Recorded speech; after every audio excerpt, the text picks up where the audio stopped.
Hey friends. Okay, what are we doing? We are going to make a tincture. I've got a mason jar, and you'll notice I am using a plastic lid because I'm going to be doing this tincture with apple cider vinegar. So I've got some greater calendine here, and this tincture is not going to be one to use internally. This is going to be for external use. You can use it for warts, you can use it for skin conditions, something like that. I've got some greater celandine. Yeah, celandine. I think that's the proper way, I think, to say it, but I know some people do call it calendine, but I don't know which way's the proper way. I just say whichever, but greater celandine here. Got some of that. I've got on here some lemon balm. I've got lemon balm. And I'm also going to be, where did I put it? Okay, I got wood sorrel, sourgrass, oxalis. Yeah, I'm going to be using those three herbs in this tincture. And I'm just using this type of apple cider vinegar. I don't have the, I think they call it Mother's. I don't have the organic and such. So I'm going to use what I got. But I have used the other. But yeah. So I don't want to use a dehydrate, you know, like a, what do they call that? Chopper.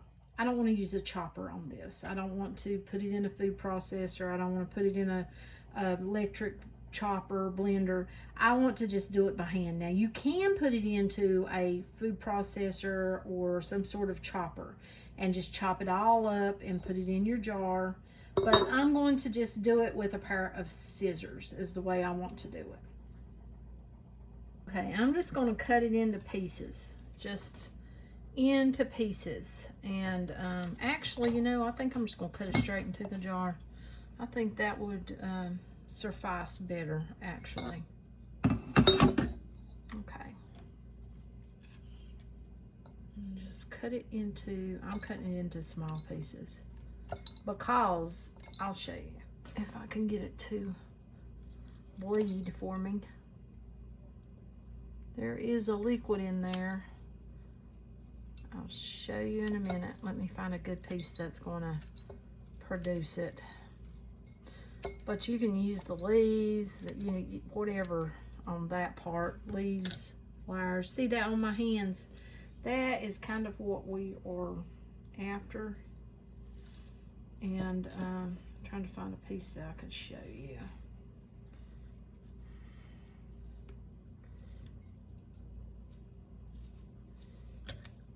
See if this one is.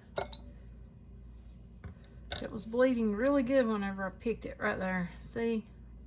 Well, see that? That's what you're after. So that's why we're not drying this. We're just going to use it as is. I had to wash it. There's that sap. See that?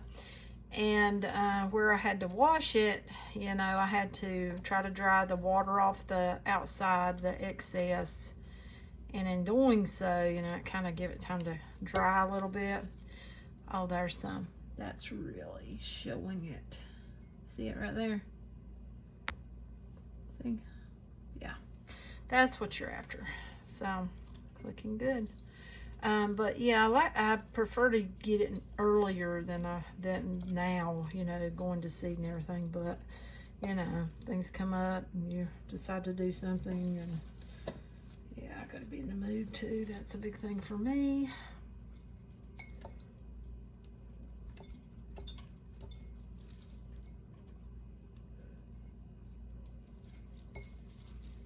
But so I'm not going to put you through watching every bit of this. I'm going to cut up some of this and then I'll bring you back. Okay, look at the hands. Stained them. Yeah. So, and same my nails, look at that. But I've got some in jars, as you can see. Now that's the greater celandine. Now I'm going to do basically the same thing with my lemon balm. And I know greater celandine, you know, it's kind of going out of season now. So if you can't get it, you can very well just use like your lemon balm if you have it. Another good one is plantain. You can put plantain in there, and what else? Well, of course, the cidergrass or oxalis that I'm going to be using, wood sorrel. But yeah, we're going to cut up some of this in here, like so. And I prefer to use it fresh for doing this type of tincture. Yeah, and that color right there that's on my fingers. See, that's what they called that wart weed, was what I always knew it as whenever I was younger. And they'd say, well, if you got a wart, you just open up, you know, break a limb and put it on your wart.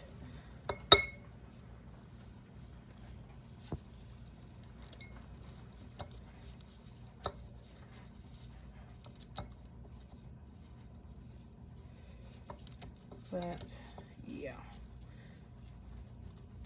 okay, I'm gonna finish this out and then I'll bring you back.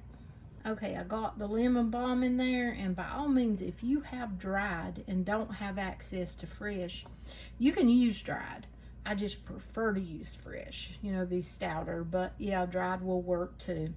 Now we want to go with our wood sorrel, our cidergrass, as some of you may know if you're, you know, accustomed to chewing on it when you're younger, and yeah.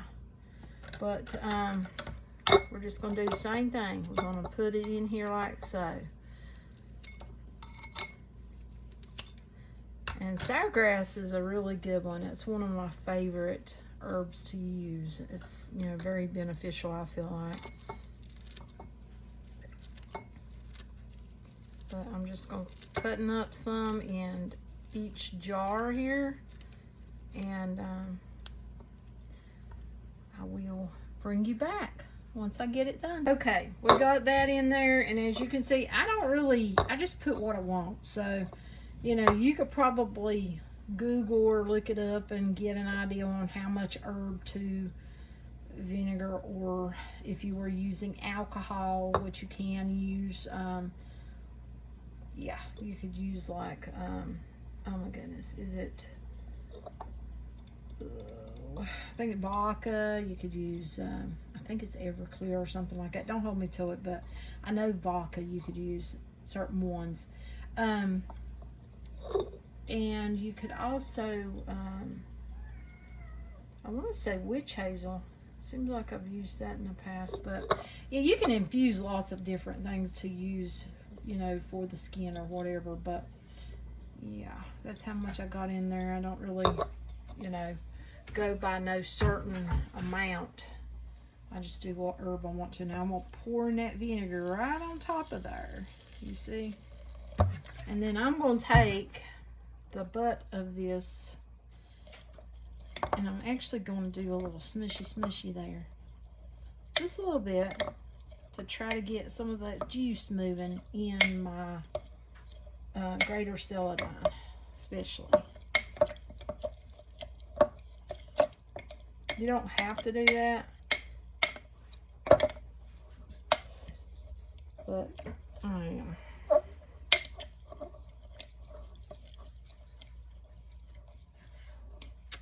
Okay.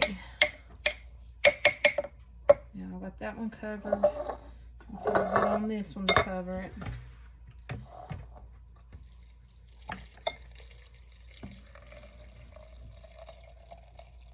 And you can fill your jars however full you want to.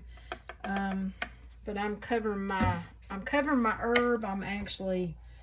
I've got some more over there that I'm going to pour. I'm going to pour mine up. Yay, up here, you know, probably about right here on there. And I'm going to put these lids on there tight. And I basically want to let it do its infusing. And just keep an eye on it. Lots of times I like to infuse like where my vanilla's at is in a dark area. So I'm probably going to stick this in a dark area, let it do its thing. You can shake the bottle, you know, shake the jar ever so often. But I'm going to fill these jars up more. And then I'll let that stay in there. I'm going to leave this in here probably, honestly, more than likely about 3 to 4 weeks. And then whenever I feel like it's ready, I will strain out my herb.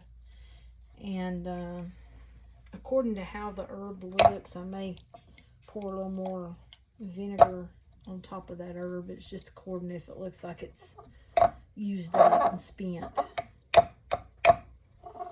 But there you go. That's it.